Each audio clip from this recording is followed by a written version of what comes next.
తమ కష్టాలుగా భావించి ప్రజల తరపున వాయిస్ ఆఫ్ ది వాయిస్లెస్ కింద ప్రతి అడుగులోనూ పోరాటం చేస్తూనే వస్తూ ఉంది వైఎస్ఆర్సీపీ. ఈరోజు ప్రతిపక్షంలో మనం కూర్చోవడం కొత్త కాదు. ఈ 15 ఏళ్ల మన ప్రయాణంలో 10 సంవత్సరాలు మనం ప్రతిపక్షంలోనే ఉన్నాం. దీటైన సమాధానం అధికారంలో ఉన్న వాళ్ళకు ఎప్పుడు ఇస్తూనే వచ్చాం. కళ్ళు మూసుకొని కళ్ళు తెరిచేసరికి సంవత్సరం అయిపోయింది. ఇప్పటికే మరో 3 సంవత్సరాలు 4 సంవత్సరాలలో మళ్ళీ ఈసారి వచ్చేది మళ్ళీ వైఎస్ఆర్సీపీ పార్టీనే.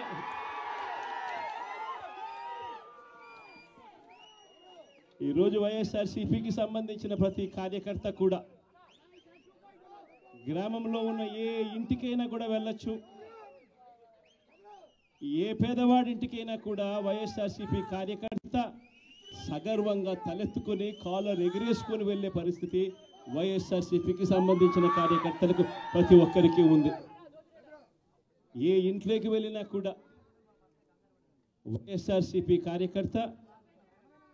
కార్యకర్తను చూసినప్పుడు ఆ ఇంట్లో నుంచి వచ్చే ప్రతి అక్క, ప్రతి చెల్లెమ్మ, ప్రతి అన్న, ప్రతి తమ్ముడు, ప్రతి సోదరుడు, ప్రతి రైతన్న, ప్రతి అవ్వ కూడా వైఎస్ఆర్సీపీ కార్యకర్తను చూసినప్పుడు చిక్కటి చిరునవ్వుతోనే పలకరిస్తుంది. కారణం వైఎస్ఆర్సీపీ ఏదైనా కూడా చెప్పిందంటే చేస్తుంది అన్న నమ్మకం ఈరోజు ప్రతి ఇంట్లో కూడా ఉంది. కాబట్టి ఈరోజు అటువంటి పరిస్థితుల మధ్య ఈరోజు యాదృచ్ఛికంగా విద్యా దీవెన, వసతి దీవెనకు సంబంధించి పిల్లలకు సంబంధించిన అన్యాయాలకు సంబంధించిన జరుగుతూ ఉన్న అన్యాయాలకు సంబంధించిన విషయాల మీద ఈరోజు యాదృచ్ఛికంగా ప్రొటెస్ట్ కార్యక్రమం కూడా జరుగుతూ ఉంది. ఈ కూటమి ప్రభుత్వం వచ్చి దాదాపుగా 10 నెలలుగా వస్తూ ఉంది. ఈ 10 నెలల కాలంలో ఎన్నికల వేళ వాళ్ళు చెప్పిన సూపర్ 6లు, సూపర్ 7లు అన్నీ గాలికి ఎగిరిపోయాయి. వ్యవస్థలన్నీ కూడా చదువులు కానీ, వైద్యం కానీ, గవర్నెన్స్ కానీ, వ్యవసాయం కానీ ఏది చూసుకున్నా కూడా వ్యవస్థలన్నీ కూడా నిర్వీర్యమైపోయిన పరిస్థితులు కనిపిస్తూ ఉన్నాయి.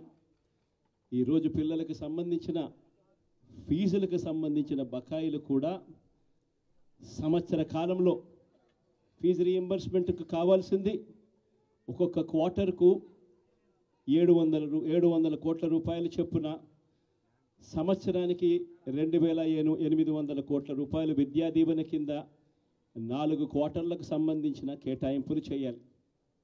అంటే 2800 కోట్లు. వసతి దీవెన కింద ప్రతి ఏడాది ఏప్రిల్ మాసం వచ్చేసరికి 1100 కోట్ల రూపాయలు కేటాయింపులు చేయాలి.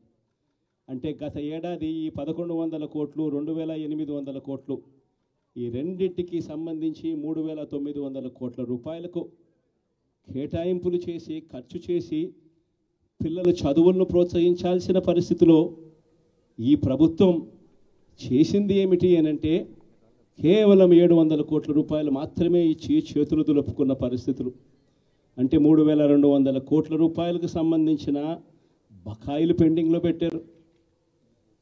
అదే మాదిరిగా మళ్ళీ ఈ సంవత్సరం 2024-25, 2025-26కు సంబంధించిన ఈ సంవత్సరానికి సంబంధించి ముందుకు పోవడానికి ఈ సంవత్సరానికి సంబంధించిన విద్యా దీవెన కింద 4 కోట్లు, ఈ విద్యా దీవెనకు సంబంధించి ఈ 2800 కోట్లు మళ్ళీ కావాలి. 1100 కోట్లు వసతి దీవెన కింద కావాలి. ఇవన్నీ కూడా కలిపితే మరో 3900 కోట్లు.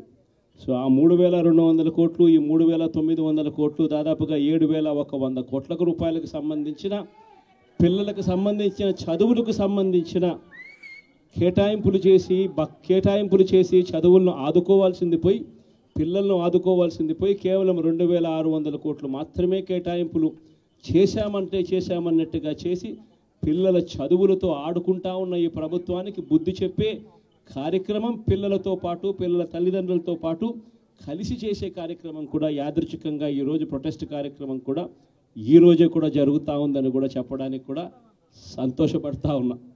వైఎస్ఆర్సీపీ ప్రభుత్వం ఎప్పుడూ కూడా ప్రజలకు తోడుగా ఉంటుంది, ప్రజలకు ఎప్పుడూ కూడా అండగా నిలబడుతుంది, ప్రజల తరపున ఎప్పుడూ గొంతుకై వైఎస్ఆర్సీపీ ఎప్పుడూ ప్రజలకు అండగా ఉంటుందని మరొక్కసారి తెలియజేస్తూ ఈరోజు ప్రొటెస్ట్ కార్యక్రమంలో పాల్పంచుకుంటా ఉన్న ప్రతి ఒక్కరికి, ప్రతి కార్యకర్తకు, ప్రతి నాయకునికి, అదేవిధంగా పిల్లల తరపున, పిల్లల తల్లిదండ్రుల తరపున వాళ్ళతో పాటు కలిసికట్టుగా ప్రయాణం చేస్తూ ఉన్న ప్రతి ఒక్కరికి కూడా ఈ సందర్భంగా మీ అందరికీ కూడా చేతులు జోడించి పేరు పేరున మీ అందరికీ కూడా కృతజ్ఞతలు తెలుపుతా ఉన్నాను. వైఎస్ఆర్సీపీకి సంబంధించిన 15వ సంవత్సరం లేక అడుగు పెడతా ఉన్న ఈ సందర్భంలో వైఎస్ఆర్సీపీకి సంబంధించిన ప్రతి నాయకుడికి, కార్యకర్తకు ఈ సందర్భంగా కంగ్రాచులేషన్స్ కూడా మరొకసారి కూడా తెలియజేస్తాను.